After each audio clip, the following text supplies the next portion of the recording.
Star fruit நிறைய இருந்தனால மார்னிங்கே வந்து ஜூஸ் போடலான்னு எடுத்து வச்சுருக்கிறேன். இது வந்து நீங்கள் செடியில் பொறிச்சு சாப்பிட்றப்ப வந்து லைட்டாக ஸ்வீட்டாக லைட்டாக புளிப்பு இருக்க மாதிரி இருக்கும்.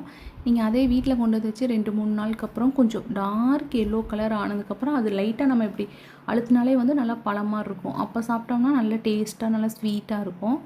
ஃபர்ஸ்ட் டைம் சாப்பிட்றதுக்கு ஒரு மாதிரி இருக்கும். ஸ்டார் ஃப்ரூட் ஒரு மாதிரி வந்து தொண்டையெல்லாம் ஒரு மாதிரி பண்ணுற மாதிரி இருக்கும். அப்புறம் சாப்பிட வந்து நல்லா பழகிடும். இது நல்லா நான் கொண்டு வந்து வச்சு 2-3 நாள் ஆயிடுச்சு. இதை வந்து ஜூஸ் போட்டு ரொம்ப கெட்டியாக தான் வரும். அதில் கொஞ்சம் நீங்கள் தண்ணி எவ்வளோ ஜூஸ் இருக்கோ அதுக்கு பாதிக்கு மேலே தண்ணி மிக்ஸ் பண்ணிட்டீங்கன்னா அதுவே வந்து நல்லா ஸ்வீட்டாக புளிப்பாக இருக்கும். நீங்கள் எதுவும் வந்து சர்க்கரை எதுவும் மிக்ஸ் பண்ண தேவையில்லை. ஆனால் நல்லா டேஸ்ட்டாக இருக்கும். வேணும்னா ஐஸ் போட்டு வந்து குடிச்சிக்கலாம். பார்க்குறக்கு அப்படியே வந்து ஆரஞ்சு ஜூஸ் மாதிரி இருக்குது. ஆனால் வந்து பெருசாக வந்து வித்தியாசமாக இருக்குது. ரொம்ப வியர்டாலாம் வந்து இருக்காது. இந்த பாருங்கள், இந்த அளவுக்கு வந்து நல்லா பழமாக இருக்கும். இது வந்து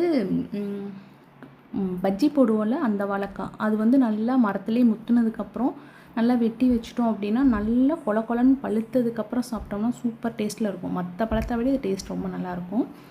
இது வந்து நான் ஆல்ரெடி இந்த சட்னி வந்து ஷேர் பண்ணியிருக்கேன். பச்சை மிளகாய், வரமிளகாய் எதுவுமே போடாமல் வரமிளகாத்தூள் போட்டு தேங்காய் நிறைய போட்டுட்டு வரமிளகாத்தூள் ஒரு 2-3 சின்ன வெங்காயம் பச்சையாக வந்து சேர்த்துக்கிட்டு அப்புறம் வந்து கொஞ்சமாக வந்து சர்க்கரை, உப்பு, பூண்டு, கறிவேப்பிலை, கொஞ்சம் வந்து புளி போட்டு நல்லா அரைச்சிட்டோம்னா சூப்பராக இருக்கும். நார்மலாக அந்த சட்னியை விட டேஸ்ட்டு கொஞ்சம் வித்தியாசமாக இருக்கும். காலையில் முருங்கைக்காய் சாம்பார், அப்புறம் வந்து இந்த தனி மிளகாத்தூள் போட்ட சட்னி.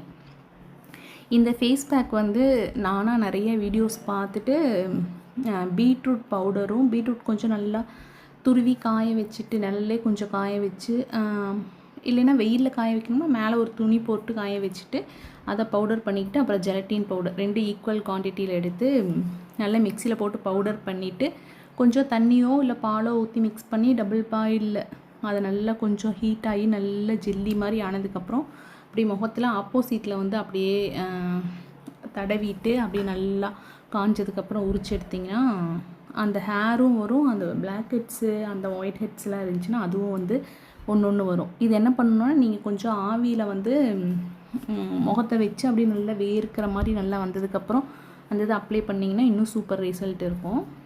இது வந்து யானைக்காய் தத்தி. ஆனால் இப்போ தான் ஃபர்ஸ்ட் டைம் வந்து காய்க்குது. ஆனால் நிறைய உதிருது. இதில் வந்து ஒரு ஆணி அடிச்சு விட்டா உதிராமல் நல்லா பழுக்கும் அப்படிங்கிற மாதிரி நான் நிறைய வீடியோஸ் பார்த்தேன். அதை வந்து பண்ணணும். இந்த சைடு வந்து வாழைப்பூ நிறையா இருக்குது. வாழைப்பூ ஒடிச்சிட்டு அப்புறம் கற்பூர வழியே வந்து வெட்டுற மாதிரி ஒரு தார் இருக்குது. அதுவும் வந்து வெட்டணும். வெத்தலை பொடியும் சூப்பராக இருக்குது.